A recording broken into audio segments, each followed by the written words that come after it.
Tanpa mitra dagang ini, ia akan kehilangan banyak uang setiap tahun. Lagi pula, tidak semua orang Cina bisa menjadi mitra dagang mereka.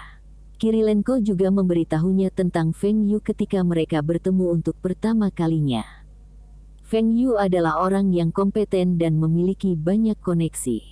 Saudara ketakut bahwa dia tidak dapat menemukan pasangan lain seperti Feng Yu dan dia juga takut pada orang-orang di belakang Feng Yu. Meskipun dia tahu bahwa orang-orang di belakang Feng Yu tidak dapat memengaruhi posisinya di Uni Soviet, tetapi jika dia bisa menghindari semua masalah yang diperlukan ini, mengapa tidak? Feng, bisakah kamu memberitahuku berapa banyak yang kamu hasilkan sejak kamu mulai bekerja dengan Kirilenko? Kita adalah teman. Seharusnya tidak ada masalah dengan Anda memberitahu saya tentang penghasilan Anda. Feng Yu menyadari bahwa saudara ke ini curiga pada Kirilenko dan dia merasa Kirilenko selingkuh, tetapi apakah saudara ke pernah berpikir tentang bagaimana dia menyerahkan segalanya kepada Kirilenko dan tidak pernah menunjukkan kekhawatiran tentang perdagangan Tiongkok Soviet? Dia hanya membantu menjual beberapa barang China pada awalnya dan membantu mendapatkan beberapa mesin industri Uni Soviet. Feng Yu telah berdiskusi dengan Kirilenko sebelumnya. Kirilenko akan membantu Feng Yu mendapatkan mesin industri yang lebih maju dan bahkan pesawat terbang, tank, del.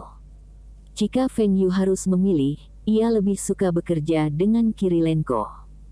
Feng Yu menghitung dalam benaknya dan memutuskan untuk mengatakan sosok yang lebih konservatif, saudara ke, saya tidak menghasilkan banyak. 2 hingga 3 tahun terakhir, saya telah membuat sekitar beberapa juta rubel. Tentunya kalian menghasilkan lebih dari saya. Saudara ke menatap Feng Yu dengan curiga. Benarkah hanya beberapa juta rubel? Dia merasa bahwa Feng Yu seharusnya tidak menghasilkan sedikit. Keuntungan Feng Yu setidaknya harus puluhan juta rubel. Mesin industri dari Uni Soviet adalah sesuatu yang tidak dapat ditemukan di Cina, dan itu bernilai banyak uang. Dia telah mendengar bahwa Cina bersedia membayar lebih untuk mesin-mesin industri ini karena Cina ingin mengembangkan industri mereka. Saudara ke masih berpikir bahwa industri-industri Uni Soviet jauh lebih baik daripada Cina, tetapi dia tidak tahu bahwa banyak sektor, seperti industri ringan dan peralatan rumah tangga di Cina, telah menyusul Uni Soviet. Feng, aku dengar kamu ingin membeli beberapa mesin industri berat. Kirilenko tidak dapat membantu Anda, tetapi saya berbeda. Brother ke mengangkat gelasnya sambil mengatakan ini. Feng Yu berhenti sejenak. Apa yang dia maksud dengan ini? Saudara ke ingin membuang Kirilenko dan berurusan dengannya secara langsung. Tetapi saudara ke dan Kirilenko seharusnya belum jatuh. Kalau tidak, Kirilenko tidak akan membawa Feng Yu untuk menemuinya. Kedua orang ini menarik. Feng Yu pura-pura tidak menangkap isyaratnya. Saudara ke, bukankah semuanya sama? Kami masih melakukan bisnis bersama. Tidak, aku tidak tahu berapa banyak mesin dan teknologi industri yang Kirilenko jual kepadamu. Saya belum melihat uang yang didapat. Feng Yu berkata dengan wajah bingung, kakak ke, ini seharusnya tidak mungkin. Mengapa kita tidak membangunkan Kirilenko dan bertanya padanya? Mungkin dia masih terjaga. Feng Yu menunjuk Kirilenko yang sedang berbaring telungkup di atas meja. Dia mencoba membangunkannya. Saudara ke menatap Feng Yu. Feng Yu tidak berbohong. Dia banyak minum. Biarkan dia beristirahat. Brother ke menghentikan Feng Yu dari membangunkan Kirilenko. Dia melanjutkan, Feng, aku juga bisa memberimu mesin atau teknologi apapun yang Kirilenko jual kepadamu. Saya bahkan bisa mendapatkan Anda yang tidak bisa dia dapatkan, asalkan Anda bisa memberi saya harga yang bagus. Terlebih lagi, Kirilenko bahkan tidak bisa membantumu mendapatkan pinjaman tapi aku bisa. Jika Anda berjanji kepada saya bahwa Anda akan bekerja dengan saya di masa depan, saya dapat membantu Anda mendapatkan pinjaman. Jumlahnya akan lebih dari yang Anda inginkan. Feng Yu ragu-ragu. Tawaran brother ke benar-benar menarik. Haruskah dia setuju? Bab 235. Feng Yu benar-benar tergoda karena Broderke menawarkan kondisi yang sangat baik. Tapi dia berpikir secara rasional untuk sementara waktu. Dia benar-benar tidak bisa menyetujuinya, belum lagi tentang rasa saling percaya dengan Kirilenko. Feng Yu telah berinvestasi lebih banyak di Kirilenko. Dia bahkan bercerita tentang disintegrasi Uni Soviet dan Yeltsin. Kirilenko pasti temannya. Feng Yu juga tahu tentang Kirilenko yang menjual beberapa mesin dan teknologi kepadanya tanpa Broderke. Feng Yu juga merupakan bagian dari alasan mengapa Kirilenko menjauhkan Saudarake dari kesepakatan ini. Feng Yu merasa bahwa jika dia menolak tawaran Broderke dan membiarkan Kirilenko tahu tentang ini, dia akan membantu Feng Yu mendapatkan lebih banyak pinjaman. Saudarake, saya sudah terlalu banyak mabuk, dan saya merasa ingin tidur siang. Feng Yu mengubah topik pembicaraan. Dia tidak setuju atau menolak Broderke. Saudarake sedikit kecewa, tetapi dia tidak banyak bicara. Dia sudah memberitahu Feng Yu apa yang ingin dia katakan dan itu terserah Feng Yu untuk memutuskan. Dia percaya bahwa Feng Yu akan menyetujui tawaran menariknya. Saudarake tidak menyadari bahwa Kirilenko yang mabuk telah bergerak sedikit. Kembali di hotel, Feng Yu mencuci wajahnya dengan air dingin dan duduk di kursi menunggu seseorang mengetuk pintu. Memang, dalam waktu kurang dari 5 menit, bel pintu berdering. Feng Yu membuka pintu, dan Kirilenko berdiri di sana. Feng, kenapa kamu tidak nonton TV? Sinetron kami sangat menarik untuk ditonton. Opera sabun, lupakan. Feng Yu masih lebih suka menonton lagu dan tarian Uni Soviet. Saudaraki, kamu tidak mabuk? Feng Yu bertanya yang sudah jelas. Feng Yu telah mabuk dengan Kirilenko lebih dari sekali. Kirilenko mungkin mabuk setelah minum sebotol vodka, tapi dia tidak akan pernah berbaring telentang di atas meja. Dia berpikir kembali dan menyadari bahwa Kirilenko bertindak. Dia hanya ingin mendengarkan percakapan antara Broderke dan Feng Yu. Feng Yu selama ini berpikir bahwa Kirilenko adalah seorang pengusaha Rusia yang jujur, tetapi tampaknya bukan itu masalahnya. Seorang pengusaha, terutama seseorang yang menjual mesin industri negara mereka, tidak akan pernah menjadi orang yang jujur. Untungnya Feng Yu tidak mengatakan hal buruk tentang Kirilenko. Sebaliknya, Broderke mengatakan sesuatu yang akan menekan Kirilenko. Kirilenko menggelengkan kepalanya dan menggosok pelipisnya. Saya sedikit sakit kepala. Tapi saya baik-baik saja. Saya baru saja tertidur, dan saya lupa menyebutkan tentang pinjaman Anda. Saudarake telah memberitahuku tentang hal itu. Sangat. Apa yang dia katakan? Feng, sebenarnya saya sudah mempertimbangkannya, dan saya dapat membantu Anda mendapatkan pinjaman dari banyak bank, seperti Bank Ukraina, Bank Belarus, Bank Latvia, DEL. Anda menginginkan lebih banyak pinjaman dan dengan cara ini, Anda dapat meminjamkan lebih banyak uang, kata Kirilenko. Feng Yu menunjukkan ekspresi terkejut. Benarkah? Itu keren. Tetapi berapa banyak yang bisa saya pinjamkan secara total dan kapan saya bisa mendapatkan uang? Aset saya seharusnya tidak cukup untuk meminjamkan jumlah sebesar itu. Feng, kami teman baik. Saya akan memecahkan masalah ini untuk Anda. Anda dapat menggunakan aset yang sama sebagai jaminan untuk bank yang berbeda. Ini bukan masalah. Serahkan semuanya padaku. Kirilenko memukuli dadanya dan berkata, sangat. Apakah itu terlalu merepotkan? Feng Yu bertanya dengan ekspresi malu. Tidak, tentu saja tidak. Kita adalah saudara. Pria ini tiba-tiba menjadi saudara dengan Feng Yu. Sangat. Lalu berapa banyak pinjaman yang bisa saya dapatkan?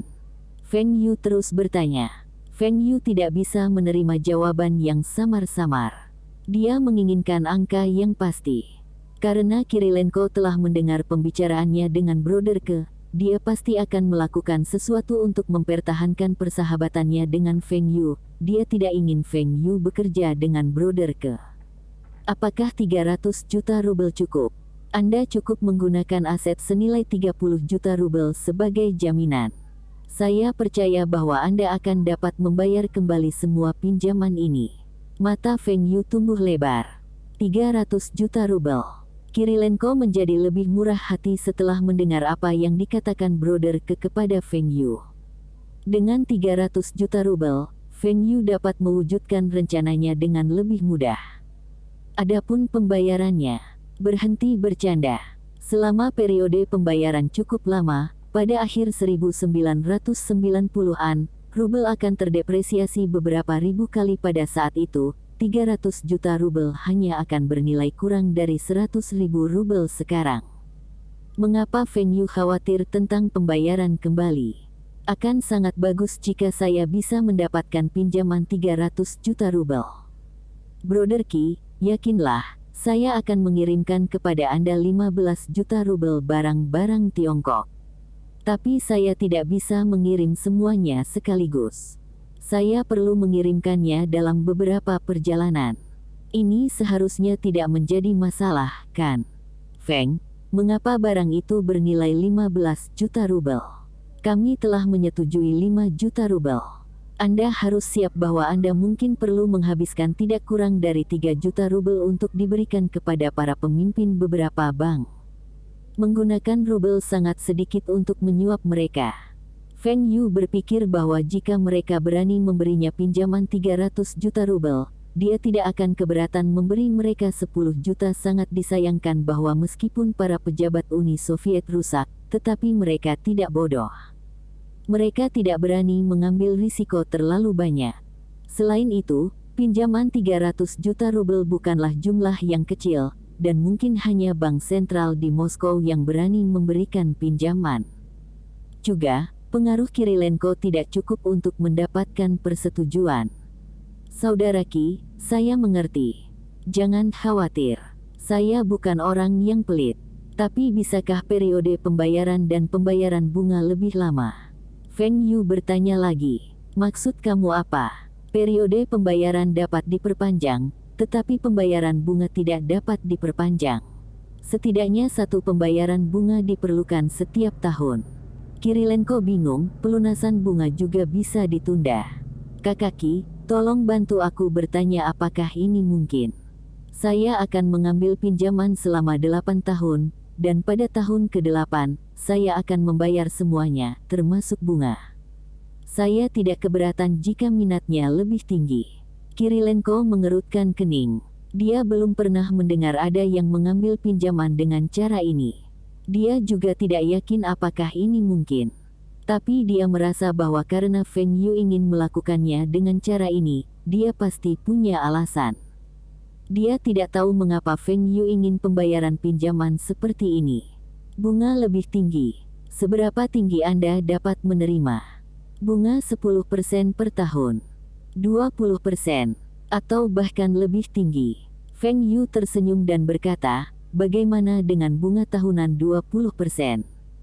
Kirilenko tersentak, bunga tahunan 20%. Anda bersedia menerima minat tinggi seperti itu? 8 tahun kemudian Anda harus membayar hampir 800 juta rubel meskipun menggunakan bunga sederhana. Feng Yu berpikir dalam hatinya, bahkan jika itu bunga majemuk, tidak ada masalah jika mata uang pembayaran dalam rubel. Pada saat itu, 800 juta rubel akan setara dengan beberapa juta RMB.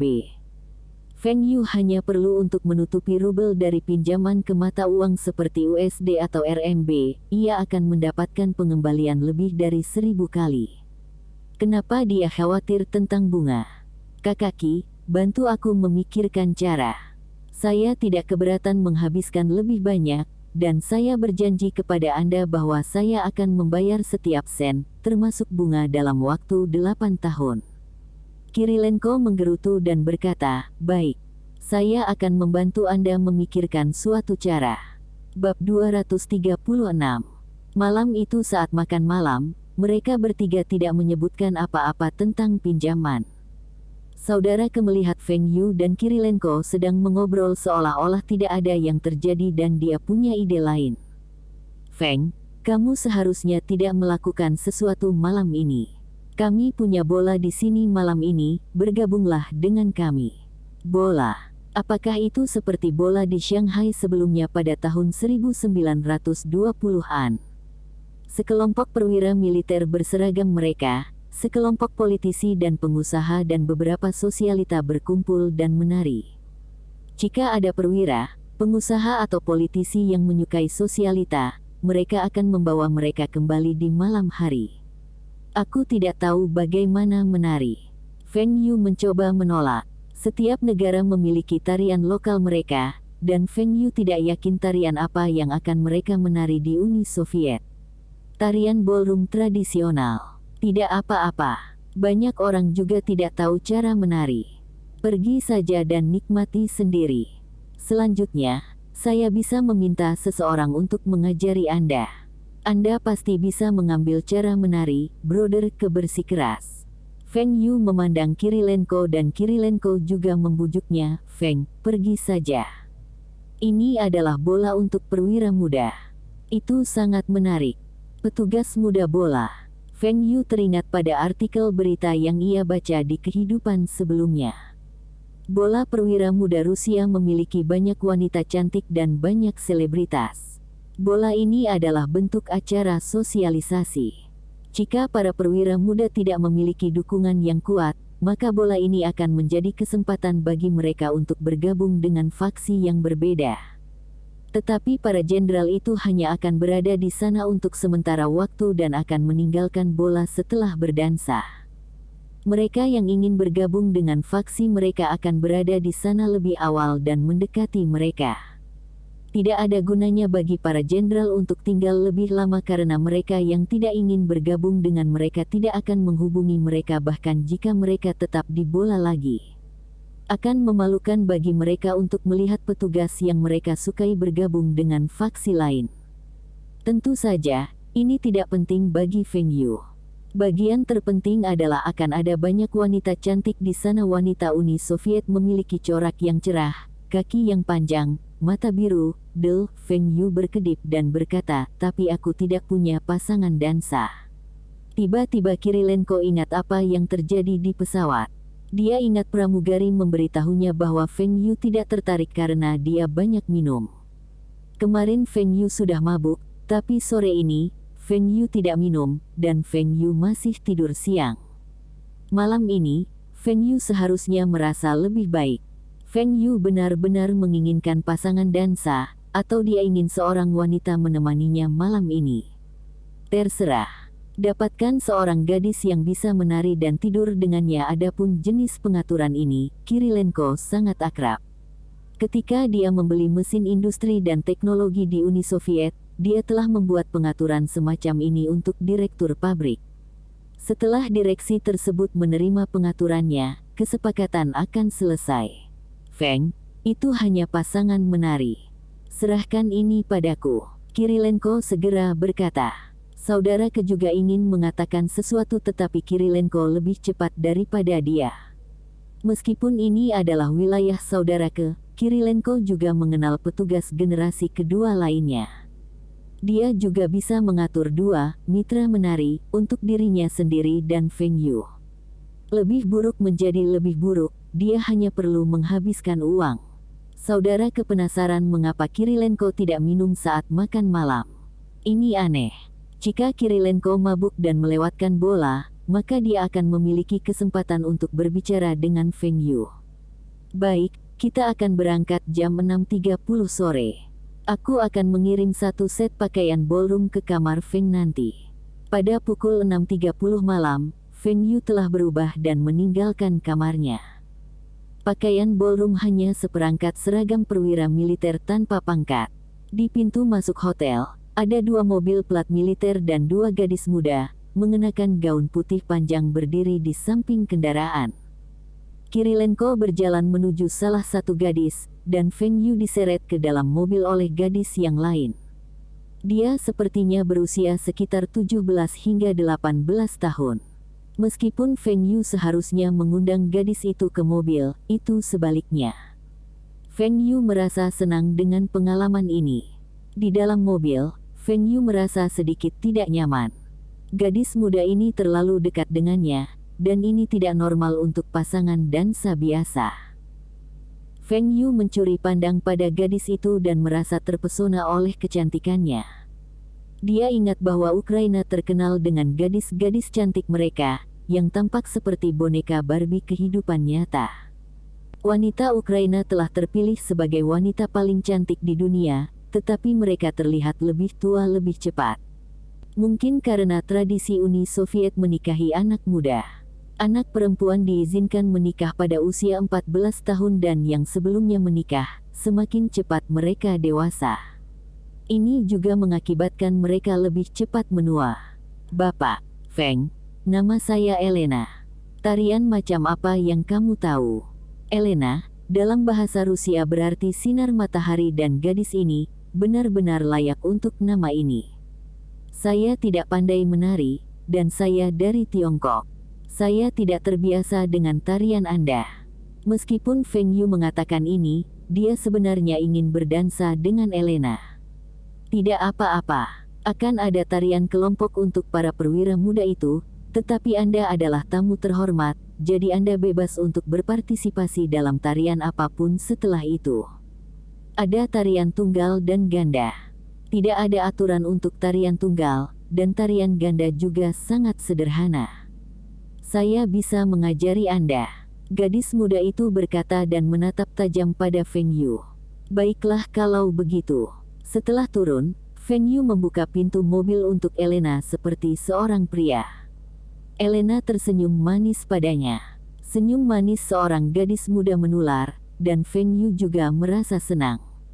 Elena berjalan dengan Feng Yu dengan tangan mereka terhubung di belakang Kirilenko. Mereka memasuki sebuah bangunan yang menyerupai gereja. Wow, begitu masuk, Feng Yu kagum dengan interior bangunan. Tempat ini sangat besar, seharusnya lebih dari 1000 meter persegi, dan ada banyak penerangan di langit-langit.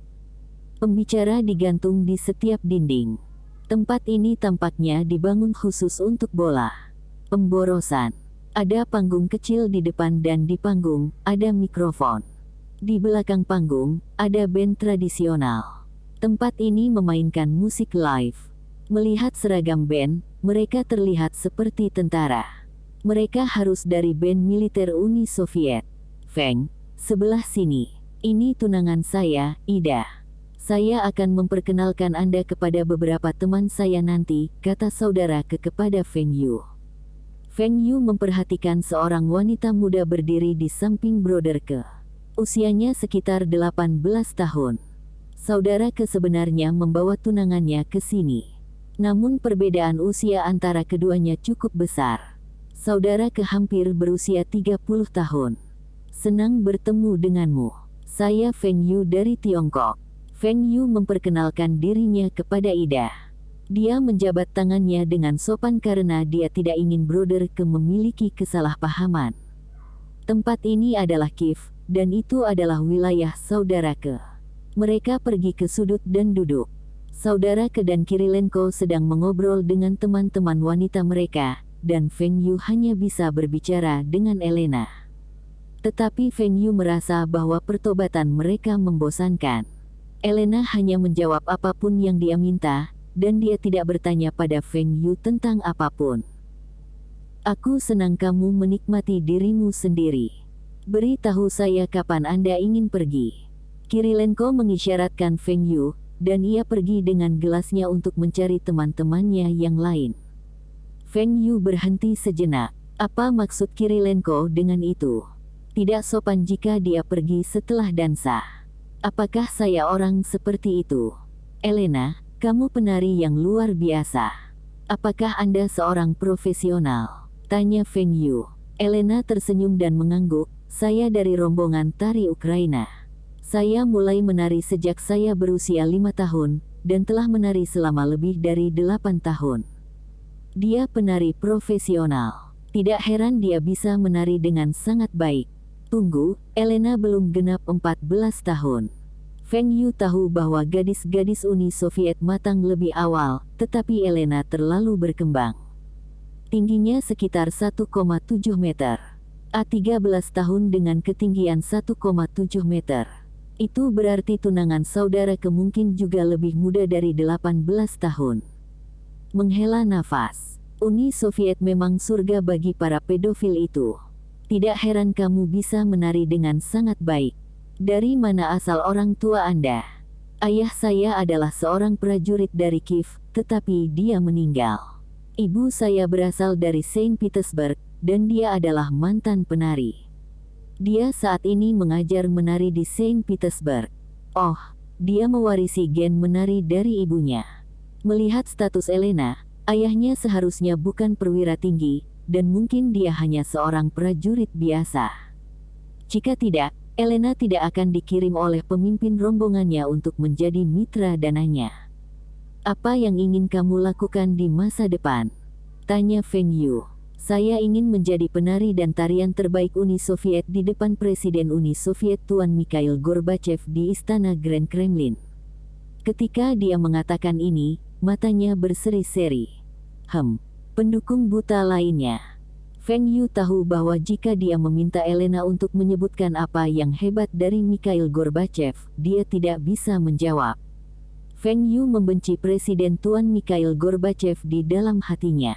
Dia mengendalikan negara terbesar di dunia dan memiliki salah satu kekuatan militer paling maju di dunia. Dia juga mendapat dukungan banyak orang, tetapi pada akhirnya, dia berakhir dengan nasib yang hancur. Ini menunjukkan seberapa besar kegagalannya. Jika bukan karena beberapa orang yang menentang, Mikhail Gorbachev akan dibunuh. Yeltsin yang menenangkan situasi. Feng Yu merasa Yeltsin lebih cocok untuk menjadi pemimpin. Feng Yu memandang Elena. Mimpinya mungkin mimpi semua penari di Uni Soviet.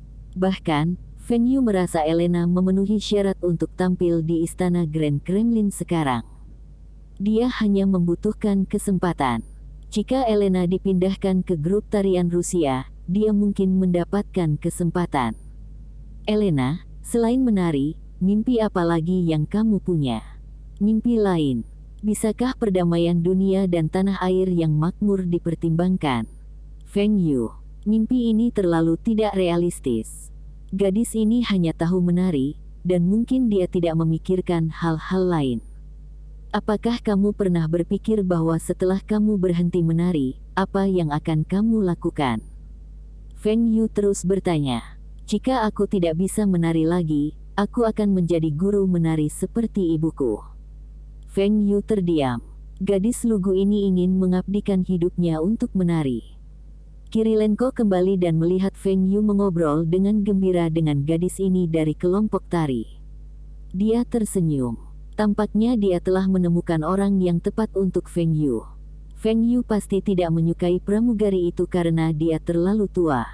Lihat, Feng Yu tidak bisa mengalihkan pandangannya dari gadis berusia 13 tahun itu. Feng, ayo, izinkan saya memperkenalkan Anda kepada beberapa teman. Broderke membawa beberapa orang dan dengan hangat memperkenalkan generasi-generasi pengirim militer ini kepadanya.